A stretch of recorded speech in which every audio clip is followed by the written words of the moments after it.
আমি একজন ট্রাভেলার, আর এর আগে আমার একটা পরিচয় হচ্ছে আমি একজন বাইকার। আর আজকে চলে আসছি আমার ড্রিম বাইক রয়্যাল এনফিল্ডের ডেলিভারি নিতে। নাম যেমন রয়্যাল এনফিল্ড, ওদের সব কিছুতে তেমন একটা রয়্যাল ভাব আছে।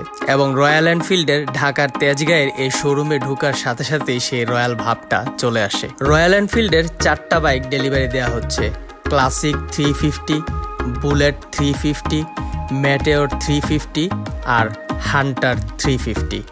আমার অর্ডার হচ্ছে হান্টার 350। অক্টোবরের 22 তারিখে অর্ডার করে আজকে জানুয়ারির 25 তারিখে ডেলিভারি নিচ্ছি হান্টার 350। প্রাইস পড়লো 3,65,000। প্রায় 3 ঘন্টা ধরে সব প্রসিডিং শেষ করে অবশেষে বাইকের ডেলিভারি পেলাম।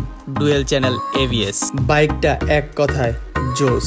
বাইকের চাবি থেকে শুরু করে সব কিছুর ভিতরেই একটা রয়্যাল ভাব আছে। এটা আমার অনেক আগে থেকেই একটা ড্রিম বাইক ছিল, এবং আমার মনে হয় যে বাংলাদেশে যত বাইকার আছে সবার কাছেই এই রয়্যাল এনফিল্ড একটা ড্রিম।